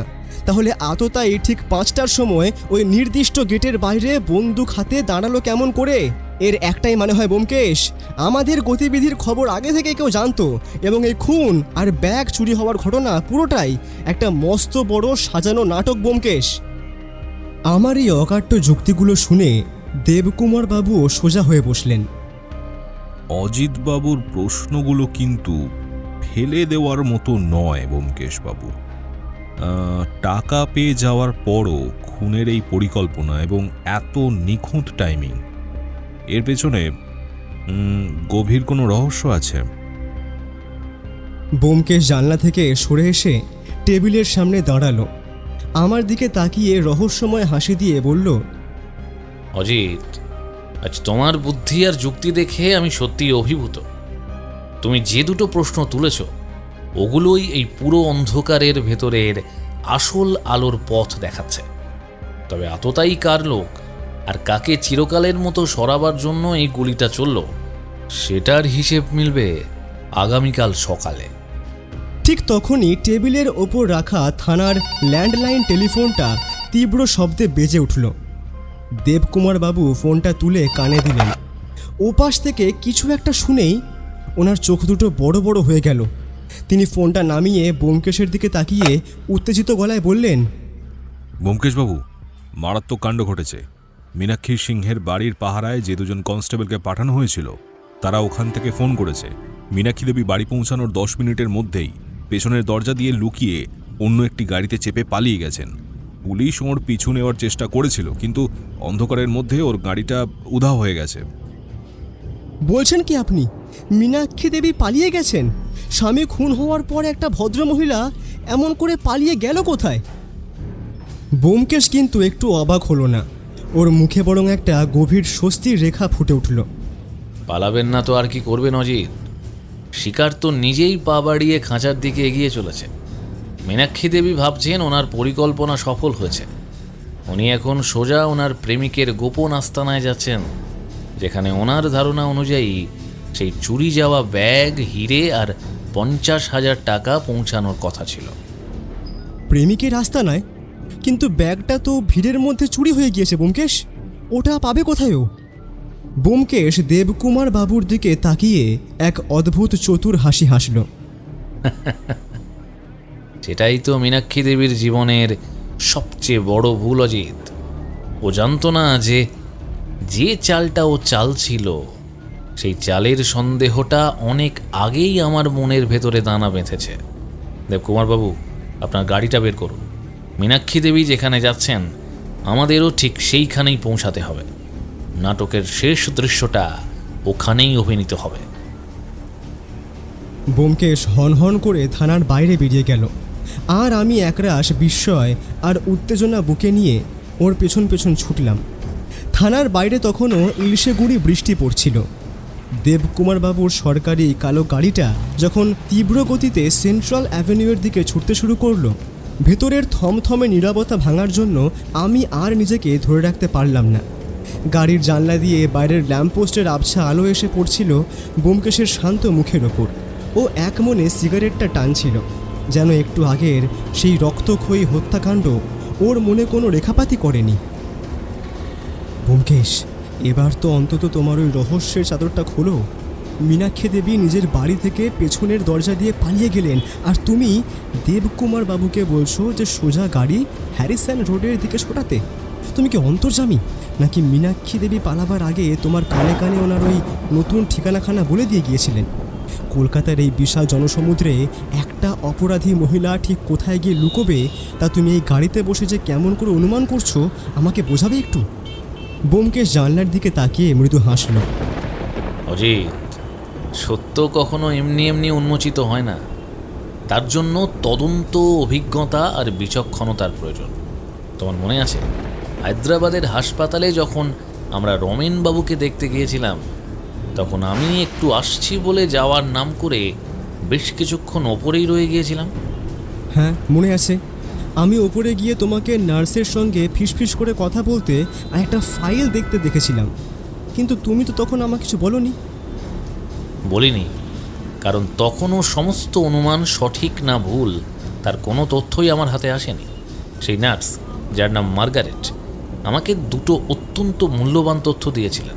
প্রথমত, মীনাক্ষী দেবী আর ওই ছদ্মবেশী রমেনবাবু যখন কেবিনের ভেতরে একা ছিলেন, তখন তাদের মধ্যে টাকার ভাগ বাঁটোয়ারা আর একটা বিশেষ জিনিস নিয়ে তীব্র ঝগড়া হচ্ছিল। দ্বিতীয়ত, এবং সবচেয়ে বড় ক্লু, নার্স যখন ওনার ভর্তির নথিপত্র দেখছিলেন, তখন ওই লোকটার পকেট থেকে পাওয়া একটা পুরনো মানিব্যাগ আর ভিজিটিং কার্ড ওনার চোখে পড়েছিল, যা মীনাক্ষী দেবী পরে লুকিয়ে ফেলেন। সেই কার্ডে ওনার আসল নাম লেখা ছিল Anil Samanta, travel agent, 3/1 B Harrison road, Kolkata. আর হাসপাতালের তথ্যে এই রমেনবাবুর সাথে আদতে মীনাক্ষী দেবীর যে সম্পর্ক তার কোনো উল্লেখই করেনি। তবে আরও একটা বিষয় জানতে পারলাম। নার্স আমাকে বলছিলেন রমেনবাবুর এমন কিছুই হয়নি, তবুও কেন তিনি আতঙ্কে আছেন সেটা বুঝতে পারছিলেন না। তবে ডাক্তার যেহেতু প্রেসক্রিপশনে উল্লেখ করেছিলেন যে তিনি মানসিকভাবে আক্রান্ত, সেই জন্য নার্স আর কিছু বলার সাহস পায়নি। তবে এইটুকু বুঝতে পেরেছি যে এই রমেন্দ্রলাল সিংহ আসলে অনিল সামন্ত, যার মিথ্যে পরিচয় আমাদেরকে দেওয়া হয়েছে। অনিল সামন্ত? সে কলকাতার হ্যারিসন রোডের এক ট্রাভেল এজেন্টের কর্মচারী? ঠিক তাই। তখনই আমার মনে খটকাটা কাটল। হায়দ্রাবাদের চুন কারখানায় টাকা রেখে আসার পুরো ঘটনাটাই ছিল মীনাক্ষী দেবীর নিজের সাজানো নাটক। ও আসলে চোরাচালান চক্রের মূল পাণ্ডার চোখে ধুলো দিয়ে হিরে আর আসল অপরাধীর রাখা টাকা দুটোই নিজের ব্যাগে ভরে চম্পট দিতে চেয়েছিল। আর বসের মনে বিশ্বাস জোগাতে এই অনিল সামন্তকে কিছু টাকার লোভ দেখিয়ে নিজের ভুয়ো স্বামী সাজিয়েছিল। কিন্তু অনিল সামন্ত যখন দেখলো ব্যাগে শুধু টাকা নয়, কোটি টাকার হিরেও আছে, তখনও লোভ সামলাতে না পেরে হাসপাতালেই মীনাক্ষীকে ব্ল্যাকমেল করা শুরু করে। অর্ধেক ভাগ না দিলে সকলের কাছে সব ফাঁস করে দেবে। দেবকুমার বাবু স্টিয়ারিং ঘোরাতে ঘোরাতে বললেন, তারপরই মীনাক্ষী ওনার আসল প্রেমিককে দিয়ে অনিলকে সরানোর ছক কষল, তাই তো ব্যোমকেশবাবু? একদম ঠিক। মনে আছে অজিত, ট্রেনের মাঝপথে অন্ধ্রপ্রদেশের এক জংশন স্টেশনে নেমে আমি স্টেশন মাস্টারের ঘর থেকে দেবকুমার বাবুকে ল্যান্ডলাইনে ফোন করেছিলাম। আমি দেবকুমার বাবুকে শুধু হাওড়া স্টেশনে তৈরি থাকতেই বলিনি, বরং কলকাতার পুলিশ রেকর্ড ঘেঁটে হ্যারিসন রোডের ওই অনিল সামন্তের ট্রাভেল এজেন্সির অফিসের খোঁজ নিতে বলেছিলাম। দেবকুমার বাবু আজ হাওড়া স্টেশনে নেমেই গোপনে আমার কানে তথ্যটা দিয়ে দেন। অনিল সামন্ত তো সামান্য মাইনে করা খাটুনি দেয়। ওই অফিসের আসল মালিক এক জুয়ারি তরুণ ব্যবসায়ী, যার নাম সুনীল শেখর। আর পাড়ার লোকের মুখে জানা গেছে এই মীনাক্ষী দেবীর সাথে ওর দীর্ঘদিনের প্রণয় রয়েছে। এমনকি এর আগে বিভিন্ন চুরি ছিনতাইয়ের ঘটনায় এই মীনাক্ষী দেবীর থানাতে অনেক কেস রয়েছে। সত্যি কথা বলতে অপরাধ জগতে এই মীনাক্ষীর বেশ ভালোই নাম ডাক, তবে সে কখনোই নিজের আসল নাম ব্যবহার করে না। তার মানে মীনাক্ষী দেবী বাড়ি থেকে পালিয়ে এখন সোজা ওর প্রেমিক সুনীলের সেই হ্যারিসন রোডের বন্ধ অফিসে যাচ্ছেন? অবশ্যই। মীনাক্ষী দেবী ভাবছেন ওনার পরিকল্পনা শতভাগ সফল। উনি ভাবছেন ওনার প্রেমিক সুনীলই হাওড়া স্টেশনের ভিড়ের মধ্যে অনিল সামন্তকে গুলি করে মুখ বন্ধ করে দিয়েছে। আর ওনারই কোনো লোক ভিড়ের মধ্যে মীনাক্ষীর হাত থেকে সেই টাকা আর হীরের ব্যাগটা ছিনতাই করে সরিয়ে নিয়েছে। মীনাক্ষী এখন হন্তদন্ত হয়ে ওনার প্রেমিকের কাছে যাচ্ছেন সেই লুটের মালের ভাগ নিয়ে আজ রাতেই কলকাতা থেকে চম্পট দিতে। কিন্তু উনি জানেন না নিয়তি ওনার জন্য অন্য খেলা সাজিয়ে রেখেছে। ঠিক সেই মুহূর্তে 3/1B হ্যারিসন রোডের একটি গলির ভেতর পুরনো জরাজীর্ণ দোতলা বাড়ির আধো অন্ধকার অফিসে এক ঝড় বয়ে চলেছে। ঘরের এক কোণে একটা টিমটিমে হ্যারিকেন জ্বলছিল। আমরা ধীরে ধীরে কয়েক পা এগোতেই একটা চাপা চিৎকার শুনতে পেলাম। মীনাক্ষী দেবী চিৎকার করছিলেন। ওনার ফর্সা মুখটা রাগে আর উত্তেজনায় লাল হয়ে উঠেছে। ওনার মুখোমুখি দাঁড়িয়েছিল এক রুক্ষ চেহারার যুবক, সুনীল শেখর। তুমি আমার সঙ্গে চালাকি করছো সুনীল। আমি নিজের জীবন বাজি রেখে সবার চোখে ধুলো দিয়ে ওই হায়দ্রাবাদ থেকে কোটি টাকার হিরে আর 50,000 টাকা নিয়ে এলাম। তোমার কথা মতো ওই লোভী অনিল সামন্তকে সরিয়ে দিতে চেয়েছিলে, আমি সমর্থন জানিয়েছিলাম। তাই হাওড়া স্টেশনের গেটে গুলি করে চিরকালের মতো স্তব্ধ করে দিলে। কিন্তু এখন বলছো ব্যাগ তোমার কাছে নেই। আমাকে বোকা ভাবো? আরে মীনাক্ষী, আমার কথাটা একটু বিশ্বাস করো। ভগবানের দিব্যি, আমি সত্যি বলছি। আমি নিজের হাতে অনিলকে গুলি করেছি ঠিকই, কিন্তু গুলি করার পর চারপাশের ভিড় এমন হুড়োহুড়ি আর পুলিশের তাড়া শুরু হলো যে আমার লোক তোমার হাত থেকে ব্যাগটা ছিনিয়ে নেওয়ার আগেই তো অন্য আরেকজন চোর ওটা নিয়ে উধাও হয়ে গেল। আমি ভেবেছিলাম ব্যাগটা বুঝি পুলিশের ভয়ে তুমি কারো কাছে লুকিয়ে রেখেছো। মিথ্যা কথা, একদম জঘন্য মিথ্যা কথা। মীনাক্ষী দেবী রাগে কাঁপতে কাঁপতে সুনীলের জামার কলার চেপে বললেন, আমি নিজে রেখেছি। একটা লোক আমাকে ধাক্কা দিয়ে ব্যাগটা টেনে নিয়ে অন্ধকারের মধ্যে পালালো। সে কি তোমার লোক ছিল না? তুমি টাকা আর হিরে একাই হজম করে আমাকে পুলিশের খাঁচায় পড়তে চাও, তাই তো? বসের লোক আর পুলিশ দুজনেই আমার পেছনে লেগে আছে। আমার আর এক মুহূর্তও সময় নেই। আমি তোমাকে ঠকাচ্ছি না মীনাক্ষী, ব্যাগ সত্যি আমার কাছে পৌঁছায়নি। স্টেশনে পুলিশ আগে থেকে হঠাৎ করে ওত পেতে বসেছিল ওখানে। আমার মনে হয় আমাদের এই প্ল্যান অন্য কেউ জেনে গিয়েছে। হয়তো পুলিশ আগে থেকেই কোনো তথ্য জানে। মীনাক্ষী দেবী দেওয়ালে টাঙানো ঘড়িটার দিকে তাকিয়ে বললেন, যাই হয়ে যাক সুনীল, ব্যাগ আমরা পরে খুঁজবো। পুলিশ যে কোনো সময় আমার বাড়িতে খোঁজ নিতে পারে। বড় দেরি হয়ে গেছে, আমাদের এক্ষুনি এই ডেরা ছেড়ে পালাতে হবে, নইলে দুজনে আমরা নির্ঘাত ধরা পড়ে যাব। মীনাক্ষী দেবী দরজার দিকে এক পা বাড়াতেই হ্যারিসন রোডের সেই জরাজীর্ণ অফিসের কাঠের দরজাটা এক প্রকাণ্ড শব্দে ভেঙে দুটুকরো হয়ে মাটিতে পড়ে গেল। বাইরের অন্ধকারের মধ্যে থেকে টর্চের তীব্র আলো এসে পড়ল মীনাক্ষী আর সুনীলের চোখের ওপর। সেই আলোর পেছনে রিভলভার হাতে দাঁড়িয়ে আছেন ডেপুটি কমিশনার দেবকুমার বাবু এবং ওনার পেছনে বেশ কয়েকজন সশস্ত্র পুলিশকর্মী। আর ঠিক মাঝখান থেকে শান্ত পায়ে ঘরের ভেতরে হেঁটে এলো ব্যোমকেশ বক্সী। ওর বগলে চাপা ছিল মীনাক্ষী দেবীর সেই কাঙ্ক্ষিত চামড়ার ব্যাগটি। ওর পেছনে আমিও স্তব্ধ হয়ে দাঁড়িয়ে রইলাম। ব্যোমকেশ মীনাক্ষী দেবীর সেই পাংশুটে হয়ে যাওয়া মুখের দিকে তাকিয়ে ওর চিরপরিচিত স্বভাবসুলভ ঠাট্টার সুরে বলল, এখন আর পালিয়ে কোথায় যাবেন মীনাক্ষী দেবী? আপনাদের বরযাত্রী তো এখানেই হাজির। মীনাক্ষী দেবী ব্যোমকেশের বগলে ওনার সেই ব্যাগটা দেখে এক মুহূর্তের জন্য যেন তথ্যস্তব্ধ হয়ে গেলেন। ওনার মুখ দিয়ে কোনো শব্দ বেরোলো না। ওনার চোখ দুটো অবর্ণনীয় আতঙ্কে স্থির হয়ে রইল। ব্যোমকেশ ব্যাগটা টেবিলের ওপর আলতো করে রেখে বলল, ভাবছেন তো যে ব্যাগটা হাওড়া স্টেশনের জনসমুদ্রে হারিয়ে গিয়েছিল তা সত্যান্বেষীর বগলে এলো কি করে? আসলে যে চালটা আপনি চালছিলেন মীনাক্ষী দেবী, তার উপর আমার কড়া নজর ছিল।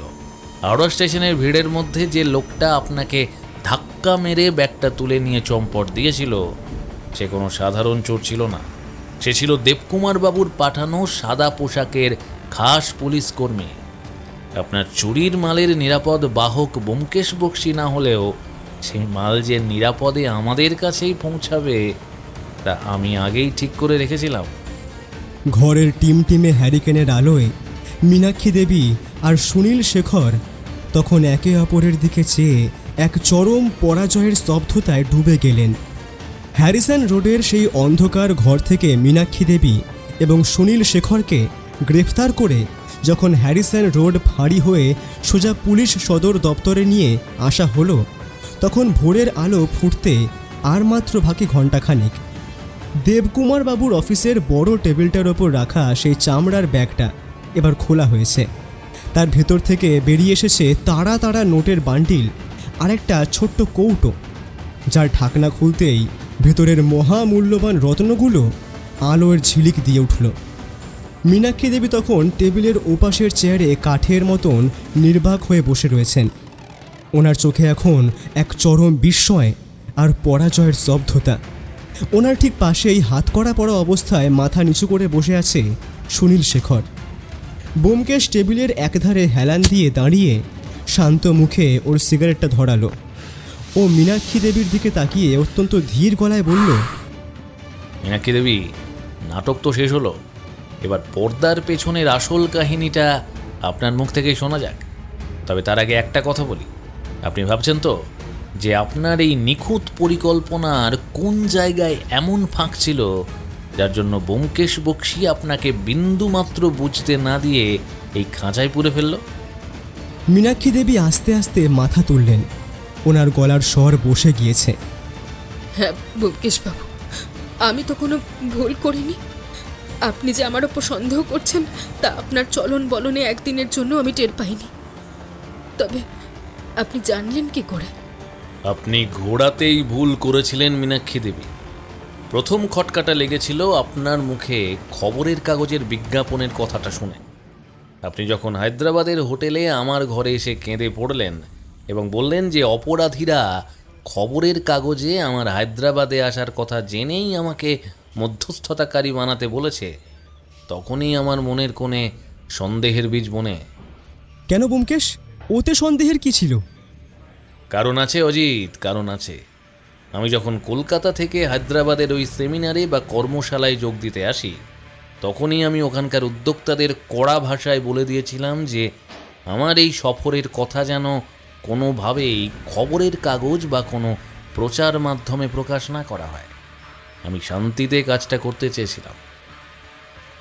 আর আমি যখন সেমিনারে বক্তব্য রাখছিলাম, তখনও আমি দর্শক আসনে এই মীনাক্ষী দেবীকে দেখিনি বা খেয়াল করিনি, অথচ উনি আমাকে হোটেলের ঘর পর্যন্ত চিনে চলে এলেন। তার মানে আপনি ওখান থেকেই তদন্ত শুরু করেছিলেন? হ্যাঁ, আপনার সাথে কথা বলার ঠিক পরেই আমি ওই কর্মশালার প্রধান উদ্যোক্তাকে ডেকে জিজ্ঞেস করেছিলাম যে কোনোভাবে আমার আসার খবর কাগজে বেরিয়েছে কিনা। উনি জোর হাতে আমাকে নিশ্চিন্ত করেন যে কোনো মতেই সেই খবর কোথাও প্রকাশ করা হয়নি। ব্যাস, যুক্তি ওখানেই মিলে গেল। যে খবর কোথাও বেরোলোই না, তা ওই অপহরণকারীরা জানলো কি করে? এর একটাই মানে ছিল, গল্পটা অপহরণকারীরা ফাঁদেনি, গল্পটা আপনি নিজে ফেঁদে আমার ঘরে এসেছিলেন। দেবকুমার বাবু টেবিল চাপড়ে বললেন, অসাধারণ। এবার মীনাক্ষী দেবী, আপনার আসল সত্যটা এবার উগড়ে দিন। এই হিরে আর এত টাকা আপনি কোথায় পেলেন? আর ওই অনিল সামন্তকেই বা কেন স্বামী সাজালেন? কারণ এতক্ষণে আমরা জেনে গিয়েছি যে ওই রমেনবাবু আসলে অনিল সামন্ত এবং তিনি আপনার স্বামী নন। মীনাক্ষী দেবী এবার আর কিছু লুকোনোর চেষ্টা করলেন না। তিনি ভাঙা গলায় নিজের অপরাধ স্বীকার করতে শুরু করলেন। আমি আর সুনীল অনেকদিন ধরেই কলকাতায় একটা চোরাচালান চক্রের সাথে জড়িয়ে পড়েছিলাম। এই পুরো হিরে আর চোরাচালান চক্রের যিনি মূল পাণ্ডা, আমাদের সেই আসল মাথা, আমাদের ওপর একটা বড় দায়িত্ব দিয়েছিলেন। হায়দ্রাবাদের এক বড় ডিলারের কাছ থেকে কিছু অবৈধ মূল্যবান জিনিস, ওষুধপত্র এবং এই কোটি টাকার হিরে সংগ্রহ করার জন্য বস আমাদের 50,000 টাকা দিয়ে হায়দ্রাবাদে পাঠিয়েছিলেন। আমাদের দলের প্রধানের কড়া নির্দেশ ছিল হিরেগুলো নিয়ে ওড়িশা হয়ে সাবধানে কলকাতার ওনার ওই ডেরায় পৌঁছে দিতে হবে। মীনাক্ষী দেবী থামলেন একটু। ওনার কপালে বিন্দু বিন্দু ঘাম জমতে শুরু করেছে। ওনার হয়ে বাকিটা বলতে শুরু করলো সুনীল। কিন্তু আমাদের টাকার বড্ড দরকার ছিল। মীনাক্ষী আমাকে বুদ্ধি দিল যে আমরা যদি বসের এই পুরো টাকা আর হীরাটা একেবারে সরিয়ে ফেলে অন্য কোথাও পালিয়ে যাই, তবে আমাদের জীবনটাই বদলে যাবে। কিন্তু বসের হাত বড্ড লম্বা। ডিল না করে টাকা হিরে নিয়ে পালালে ও আমাদের জ্যান্ত কবর দিয়ে দিত। তাই বসের চোখে ধুলো দিয়ে মীনাক্ষী এই অপহরণের নাটকটা সাজায়। কিন্তু তার জন্য ব্যোমকেশকে জড়ানোর আর এই অনিল সামন্তকে ভুয়ো স্বামী সাজাবার কি দরকার ছিল? অনিল সামন্ত ছিল সুনীলের অফিসের কর্মচারী। ও বড্ড লোভী আর টাকার কাঙাল ছিল। ওড়িশা আর পশ্চিমবঙ্গের বর্ডারে তখন কড়া পুলিশি তল্লাশি চলছিল। আমরা জানতাম বসের চোখ এড়াতে এবং পুলিশের হাত থেকে বাঁচতে আমাদের একজন বড় ঢাল দরকার। ঠিক তখনই আমি হায়দ্রাবাদের এই কর্মশালার বাইরে ব্যোমকেশ বক্সির একটা পোস্টার দেখি এবং জানতে পারি উনি এই শহরেই আছেন। আমি তখনই একটা চাল চাললাম। অনিল সামন্তকে কিছু টাকার লোভ দেখিয়ে আমার স্বামী রমেন্যাল সিংহ সাজালাম। তারপর পরিত্যক্ত জোন কারখানায় ওকে বেঁধে রাখার একটা নাটক করে ব্যোমকেশবাবুর কাছে গিয়ে বসের দেওয়া এই 50,000 টাকাটা অপহরণের মুক্তিপণ হিসেবে দেখালাম। আমি ভেবেছিলাম ব্যোমকেশ বক্সী যদি নিজে যখন চুর কারখানা থেকে আমার স্বামীকে উদ্ধার করবেন এবং ওনার সাথে আমরা কলকাতায় ফিরব, তখন পুলিশ ব্যোমকেশ বক্সীর খাতিরে আমাদের ব্যাগ তল্লাশি না করেই ছেড়ে দেবে। আর বস ভাববে সত্যি সত্যিই বুঝি মীনাক্ষীর স্বামী অপহরণ হয়েছিল এবং বসের টাকাটা অপহরণকারীদের পেছনেই নষ্ট হয়ে গেছে। কিন্তু লোভে পাপ, পাপে মৃত্যু। মীনাক্ষী দেবী, অনিল সামন্ত যখন হাসপাতালে দেখলো যে আপনার ব্যাগে শুধু টাকা নয়, কোটি কোটি টাকার হিরেও আছে, তখন সে খেলা ঘুরিয়ে দিল। হাসপাতালে অনিল আমাকে হুমকি দেওয়া শুরু করলো। ও বলল হিরে আর টাকার অর্ধেক ভাগ যদি ও না পায়, তবে ও কলকাতায় গিয়ে বসের কাছে আর পুলিশের কাছে আমাদের সব সত্যি ফাঁস করে দেবে। ওই মিথ্যে স্বামীটাই আমাদের গলার কাটা হয়ে দাঁড়ালো। ওড়িশা পার হওয়া পর্যন্ত কোনো রকমে ওকে সামলে নিয়ে যখন আমরা কলকাতায় আসছিলাম, ট্রেন যখন অন্ধ্রপ্রদেশের বা ওড়িশার কোনো জংশন স্টেশনে কিছুক্ষণের জন্য দাঁড়িয়েছিল, তখন আমি ব্যোমকেশ বাবুদের চোখ এড়িয়ে প্ল্যাটফর্মের একটা দোকান থেকে সুনীলকে টেলিফোন করে সব জানাই। ওকে খবর পাঠাই যে হাওড়া স্টেশনে নামার সাথে সাথেই যেন অনিলকে কোনোভাবে মেরে ফেলা হয়। অনিল মরলে পুরো দায়ভার চলে যাবে ওই অজ্ঞাত পরিচয় অপহরণকারীদের ওপর, আর আমরা চিরকালের মতো মুক্ত হয়ে যাব। আমি মীনাক্ষীর কথা মতনই লোক নিয়ে হাওড়া স্টেশনের গেটের বাইরে ওত পেতেছিলাম। অনিল বাইরে পা রাখতেই আমি ভিড়ের সুযোগ নিয়ে ওকে গুলি করে খতম করি। আমার পরিকল্পনা ছিল ওই সুযোগে মীনাক্ষীর হাত থেকে টাকার ব্যাগ আর হীরাটা চুরি করা, আর এই একটা নাটক করে আমরা দুজনে এখান থেকে পালিয়ে যাব। কিন্তু আমি গুলি করার পর আমাদের লোক মীনাক্ষীর হাত থেকে ব্যাগটা ছিনিয়ে নেওয়ার আগেই অন্য একজন ওটা নিয়ে হাওয়া হয়ে গেল। আমরা ভাবলাম বসের লোক বুঝি ব্যাগ নিয়ে গেল। সেটাই তো আপনাদের সবচেয়ে বড় ভুল। আপনাদের এই পুরো গতিবিধির ওপর আমার আর দেবকুমার বাবুর সাদা পোশাকের পুলিশের কড়া নজর ছিল। হাওড়া স্টেশনের গেটে যে লোকটা মীনাক্ষী দেবীকে ধাক্কা মেরে ব্যাগটা তুলে নিয়ে চম্পট দিয়েছিল সে ছিল দেবকুমার বাবুরই খাস কনস্টেবল। আপনারা ভেবেছিলেন সত্যান্বেষী এসব নিয়ে কিচ্ছু ভাববে না, কিন্তু সত্যের আলো যে অনেক দূর বিস্তৃত। আমি ভাবতেও পারিনি যে মীনাক্ষীর কথা শোনার পর আমাদের এরকম দিন দেখতে হবে। আসলে আমরা ভেবেছিলাম পুলিশের চোখের সামনে দিয়ে খুব সহজেই আমরা আপনার সহযোগিতায় বেরিয়ে যাব, কিন্তু একটা দীর্ঘশ্বাস ছেড়ে সুনীলের কথা শেষ হতেই ব্যোমকেশ ওর ঠোঁটের সিগারেটটা অ্যাশট্রেতে হালকা টোকা দিয়ে মীনাক্ষী দেবীর দিকে তাকালো। ওর চোখে মুখে তখন তীব্র বিদ্রূপের হাসি।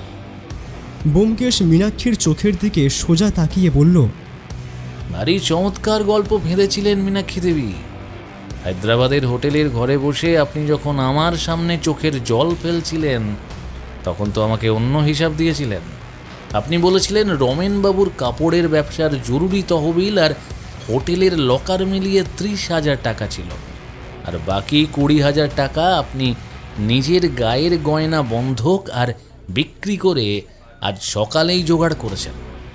অথচ এখন আপনারই সঙ্গী সুনীলবাবুর মুখে শুনছি যে পুরো 50,000 টাকাই আপনাদের সেই চোরাচালান চক্রের পান্ডা আপনাদের দিয়েছিলেন হিরে কেনার জন্য। কোনটা সত্যি মীনাক্ষী দেবী? ব্যোমকেশের এই তীক্ষ্ণ প্রশ্নে মীনাক্ষী দেবী একেবারে নির্বাক হয়ে গেলেন। ব্যোমকেশবাবু, আমাদের দলের সেই মূল পান্ডার টাকাটা যে আমি একাই আত্মসাৎ করতে চেয়েছিলাম সেটা আপনার কাছে লুকোতেই গয়না বন্ধক রাখার ওই পুরো গল্পটা আমি বানিয়ে একদম মিথ্যে কথা বলেছিলাম।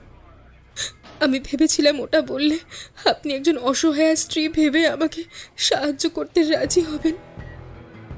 এবার টেবিলের ওপাশ থেকে ডেপুটি কমিশনার দেবকুমার বাবু ওনার ভারী হাতটা টেবিলের ওপর চাপড়ে গর্জে উঠলেন। তিনি মীনাক্ষী আর সুনীলের দিকে তীক্ষ্ণ চোখে তাকিয়ে বললেন, তোমাদের মতো দাগী অপরাধীদের মুখের কথা বিশ্বাস করাটাই তো সবচেয়ে বড় ভুল। তোমরা যে এতক্ষণ এখানে বসে যা যা বললে সেগুলোও যে নতুন কোনো বানানো মিথ্যা গল্প নয় সেটাই বা আমি কি করে বিশ্বাস করব? তোমরা যে এখনই সত্যি কথা বলছো তার গ্যারান্টি কি? হাতকড়া পরা সুনীল এবার ভয় পেয়ে 2 হাত জোড় করে বলল, দোহাই স্যার, এবার আমরা এক বিন্দু মিথ্যা কথা বলছি না। আমাদের পিঠ এখন একেবারে দেয়ালে ঠেকে গেছে। আমাদের সেই মূল পান্ডার আসল নাম ভবতোষ সান্যাল। কলকাতার চিতপুর রোডে একটা পুরনো চামড়ার গোদামের আড়ালে বসে এই পুরো আন্তর্জাতিক চোরাচালান চক্রটা চালায়। আপনারা যদি এখনই দলবল নিয়ে ওখানে হানা দেন তবে ভবতোষ সান্যালকে হাতে নাতে ধরতে পারবেন। ওকে ধরতে পারলেই আমাদের এই কথার সমস্ত প্রমাণ আর এই চক্রের বাকি সব কিছু আপনাদের সামনে চলে আসতে পারবে স্যার। ব্যোমকেশ দেবকুমার বাবুর দিকে তাকালো। দেবকুমার বাবু, এর পরের আইনি কাজটুকু কিন্তু আপনাদের। আপনি আর এক মুহূর্ত সময় নষ্ট না করে তদন্ত শুরু করুন। দেবকুমার বাবু সোজা হয়ে দাঁড়িয়ে মীনাক্ষী দেবীর দিকে ঝুঁকে বললেন, আপনাদের জবানবন্দি আমরা সব লিখে নিয়েছি। এবার দয়া করে আপনাদের সেই পান্ডা অর্থাৎ চোরাচালান চক্রের সেই প্রধানের আমাদের আরও কিছু জিজ্ঞাসা আছে, সেগুলো সম্পূর্ণ আপনাদের বলতে হবে। ওর ডেরাতেও এবার পুলিশ যাবে। পরাজিত মীনাক্ষী দেবী আর সুনীল শেখর তখন পুলিশের জেরা অনুযায়ী একের পর এক প্রশ্নের উত্তর দিতে বাধ্য হলেন। পরাজিত মীনাক্ষী দেবী আর সুনীল শেখর তখন পুলিশের জেরা অনুযায়ী একের পর এক প্রশ্নের উত্তর দিতে বাধ্য হলেন। দেবকুমার বাবু পুলিশ কর্মীদের নির্দেশ দিলেন যে ওদের লকআপে নিয়ে যাওয়ার জন্য। যখন ঘর থেকে ওদেরকে নিয়ে যাওয়া হচ্ছিল, মীনাক্ষী দেবী দরজার কাছে দাঁড়িয়ে শেষবারের মতো ব্যোমকেশের দিকে তাকালেন। ওনার চোখে তখনও এক অপার বিস্ময়।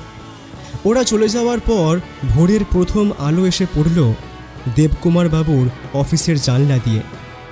ব্যোমকেশ জানলার বাইরে তাকিয়ে এক বুক তাজা বাতাস নিয়ে বলল, আজকের সকালটা বড্ড সুন্দর, তাই না অজিত? সুন্দর তো বটেই, তবে এই কেসে অপরাধীরা তোমাকে নিজেদের সুরক্ষার জায়গা বানাতে চেয়েছিল, কিন্তু শেষ পর্যন্ত তুমি যে ওদের জেলের নিরাপদ যাত্রী বানিয়ে দিলে এর কোনো তুলনা হয় না ব্যোমকেশ।